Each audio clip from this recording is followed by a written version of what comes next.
किया। मैं गलत थी जो आपसे मैंने उम्मीदें की, क्योंकि आप तो आज तक किसी की उम्मीदों में खड़े उतरे ही नहीं। अक्षत शराब मंगल, बस बहुत हो गया।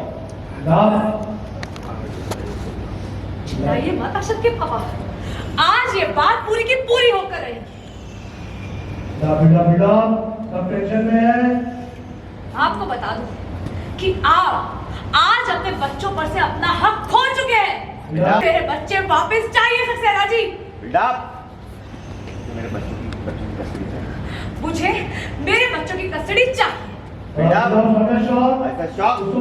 तुम मुझे धमकी दे रही हो। कोर्ट के सामने तुम ये प्रूव करना चाहती कि मैं अपने बच्चों की देखभाल करने के लायक नहीं। इस वक्त मेरे पास पैसे नहीं है तो तुम्हें मौका मिल गया ये बात मेरे अगेंस्ट यूज करने का।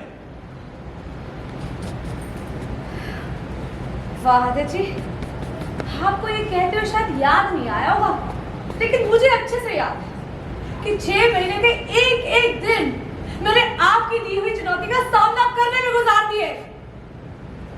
आपने जब मुझे इस घर से निकाला था, मेरे बच्चे छीने थे मुझसे, तब मुझसे तो यही पूछा था कि क्या है तुम्हारे पास, बच्चे को कहाँ रखोगी। हाँ, तब सचमुच मेरे पास कुछ नहीं था, लेकिन आज मैंने अपने आप को इतना काबिल बना लिया कि मेरे बच्चे मेरे पास दुनिया की सारी सुविधा के साथ रह सकते हैं।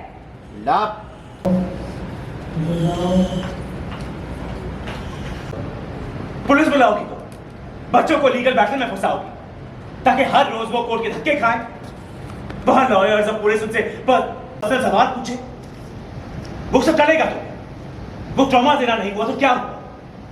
अरे तमाशा बनकर रह जाएगी उनकी पूरी जिंदगी और कुछ नहीं। कोर्ट के चक्रों में फंसे मेरे बच्चे आपकी वजह से रह सकते ना जी। वो मैं नहीं थी जिसने कोर्ट का नाम लिया था, वो मैं नहीं थी जिसने ये कहा था कि कोर्ट में मिलेंगे। तब आपने मुझे कोर्ट का नाम लेकर डराया था, क्योंकि मेरे पास पैसे नहीं, घर नहीं था, नौकरी नहीं।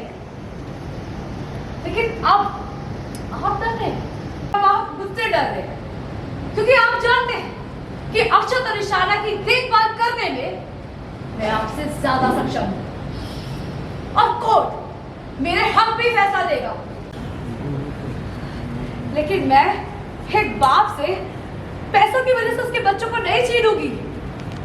यह बात एक गैर जिम्मेदार पिता की है।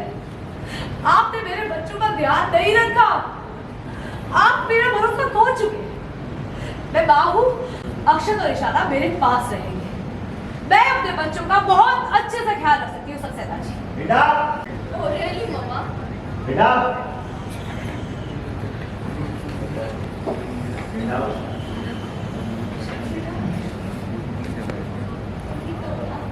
क्यों गए? बुला लिया होता।